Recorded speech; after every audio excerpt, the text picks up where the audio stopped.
Soy Catalina. Yo Carla. Yo Josefa. Y hoy día le traemos un video explicativo sobre la historia de vida e historia oral Y los grupos de discusión, que son técnicas de recolección de datos cualitativos. ¡Vamos!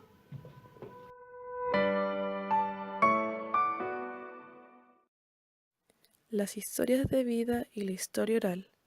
Las historias de vida surgen a petición del investigador y tienen como propósito elaborar y transmitir una memoria personal y colectiva que se dan en tiempo real, es decir, que nacen mientras la investigación tiene curso. La historia oral, en cambio, se centra en el plano histórico y recoge relatos sobre los acontecimientos sociales, no cosificándolos, sino que lo lleva a un plano discursivo con el propósito de crear un relato colectivo.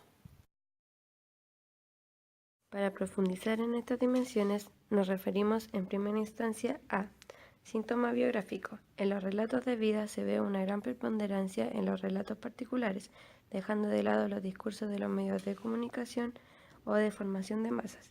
En cambio, la historia oral busca una relación entre los relatos particulares y la historia universal, para encontrar la representatividad del grupo colectivo en cuanto a las leyes generales de cambio. También nos referimos a las etapas y modalidades de la historia oral.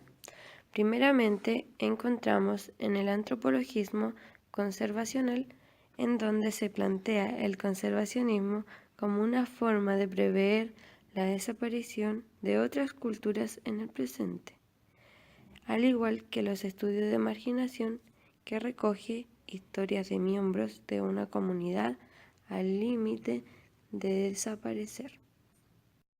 También la biografía de cada individuo se entiende desde una perspectiva psicológica y desde los estudios de la marginación con enfoque conservacionista se orientarán las historias de vida a programas de políticas sociales, lo que será producto de la acción social.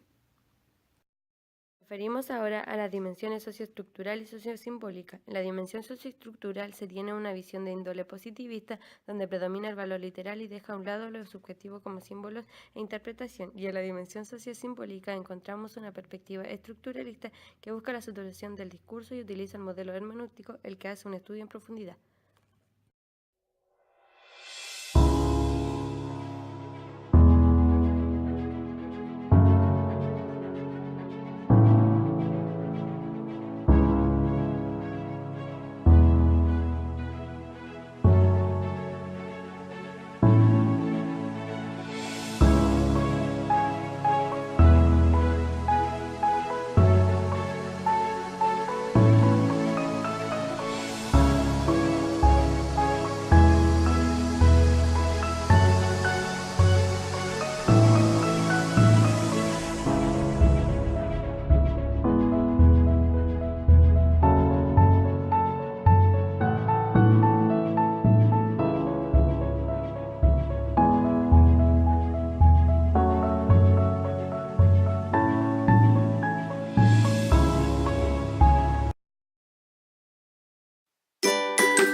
El problema de la escucha.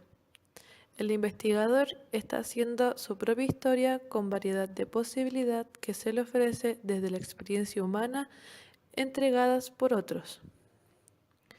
La recuperación del pasado.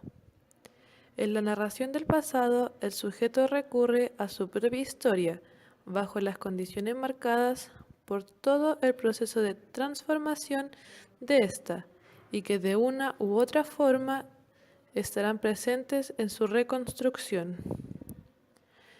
Presente en el contexto de su narración y el que se organizan las posibilidades de recuperación de un texto narrativo. El sujeto que miramos no es el sujeto del pasado, sino el que lo reconstruye es quien mira buscando una memoria desde la diferencia de ser después de sus heridas y cambio. Existen distintas dimensiones del conflicto de la identidad. La edad es un parámetro constante. El género se va definiendo según las consideraciones y el hábitat es un espacio del que se habla. El problema de la memoria colectiva. La memoria individual y colectiva deben ser aceptadas como fuerzas en tensión y proceso de relación. De esta forma crean una repetición y creación de vida.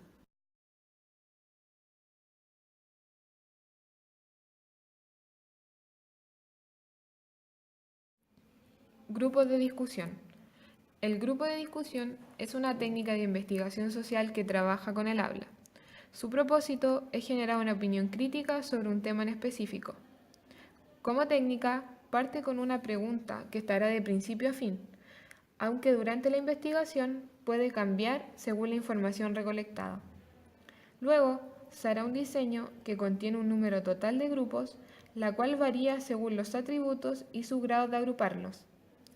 Estas variables o atributos definirán a los participantes en cada grupo. La dispersión geográfica de los grupos. El grupo debe combinar mínimos de heterogeneidad y homogeneidad. En el número de participantes deben ser mínimo 2 y depender de lo homogéneo y heterogéneo. El tamaño debe ser entre 5 y 10 actuantes, y estos deben contar con una relación entre el tema y los actuantes. Fase de campo. El investigador hace una convocatoria a los integrantes para la formación de grupo. Es importante que estos no deban conocerse entre sí. Los participantes producen un texto que es objeto para el investigador. El investigador les hace una prestación económica de este relato. Los grupos se realizan en salas de empresas de investigación, en salas privadas existentes al efecto y las cuales se alquilan por horas. El espacio físico es significante para el relato de las personas. La utilización de los asientos no debe ser hombres y hombres o mujeres y mujeres, ya que generan una contraposición de opiniones, sino que más bien deben ser utilizados de forma mixta. El texto producido es grabado en video, ya que recoge el texto en toda su extensión y literalmente. Duración de grupo. Muere cuando el prescriptor decide que han sido cubiertos suficientemente el tema.